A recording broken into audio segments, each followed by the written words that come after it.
Graphic স্কুলের পক্ষ থেকে সবাইকে আন্তরিক সালাম। আসসালামু আলাইকুম। আমি মামুনুর রশিদ। আজকে দেখাবো পার্সপেক্টিভ ক্রপ টুল।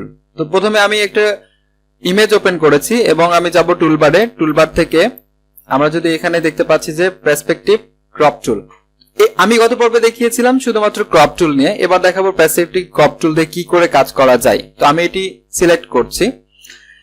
এটি আসলে আমরা যখন ক্রপ টুল দেখেছিলাম তখন ক্রপ টুলের কাজ হচ্ছে যে আমরা চার কোণা অথবা একটা বক্স আকারে আমরা এটাই করতে পারতাম, কিন্তু পার্সপেক্টিভ ক্রপ টুল আপনাকে যেটি করবে যে এটি আপনার যদি কোনো একটা বিলবোর্ড হয়, সেখান থেকে বিলবোর্ডের একটা ইমেজ থেকে আপনি এটি ক্রপ করতে চাচ্ছেন, সেক্ষেত্রে আপনি এটি ক্রপ করতে পারবেন। কিংবা আপনার নির্দিষ্ট একটা জায়গাটুকু সেটি আপনার যেভাবে বাঁকানো থাকুক সোজা থাকুক সেটাই আপনি ক্রপ করতে পারবেন। তো আমরা দেখি এটি কি করে কাজ করে। দেখেন আমি এটি ক্লিক করছি। আগে যেটি আমরা ক্রপ টুল যখন আমরা সিলেক্ট করতাম তখন জাস্ট আমি ক্রপ টুলে ক্লিক করার সাথে সাথে আমার এখানে একটি পুরোটা জুড়ে আমার এখানে একটি ক্রপ সৃষ্টি হয়ে যেত, কিন্তু এখানে কিন্তু তা হচ্ছে না। এখানে আপনাকে ক্লিক করতে হবে যে কোন জায়গাটুকু আপনি ক্রপ করতে চাচ্ছেন সেই জায়গাটুকু আপনি দেখিয়ে দিতে হবে। এটা আঁকা বাঁকা হতে পারে, কোনো প্রবলেম নাই। এটা আঁকা বাঁকাকে ক্রপ করার জন্য আসলে পার্সপেক্টিভ ক্রপ টুলের কাজ। তো আমি এটি দেখবো একটু আঁকা বাঁকা করে যদি আমি সিলেক্ট করি। দেখেন এটি আমি আঁকা বাঁকা করে সিলেক্ট করলাম এইভাবে। তো এখন যদি আমি এখান থেকে টিক মার্ক করে দিই তাহলে আমার এটা ক্রপ হবে, এবং আমি যদি এটার ডান বাটনে ক্লিক করে যদি ক্রপ করি তাও আমার ক্রপ হবে, অথবা আমি যদি কিবোর্ড থেকে এন্টার প্রেস করি তারপর আমার ক্রপ হবে। দেখেন এতটুকু জায়গা ক্রপ হয়েছে, এবং সেটি কিন্তু আমার আঁকা বাঁকা হিসেবে হয় নাই, সেটি দেখেন এইভাবে একটা ডিসপ্লে করবে।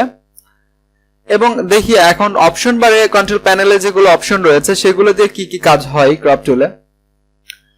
আমরা এখানে একটা দেখতে পাচ্ছি অপশন, এটি হচ্ছে ফ্রন্ট ইমেজ। ফ্রন্ট ইমেজের কাজ হচ্ছে যে আপনার এই যে ইমেজটা নিয়ে এসেছেন এই ইমেজটা আসলে এটির সাইজ কত এবং রেজুলেশন কত এটি দেখাবে। আমি এখানে জাস্ট ক্লিক করব।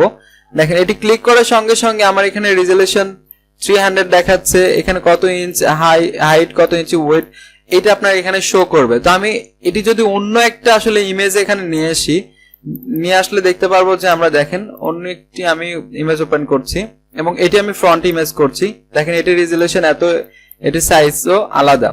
এইভাবে আসলে দেখতে পারবেন যে কোনটার কত রেজুলেশন কত সাইজ, এইভাবে দেখতে পারবেন। এটা আপনি চাইলে পিক্সেল করতে পারবেন অথবা সেন্টিমিটারে করে দিতে পারেন।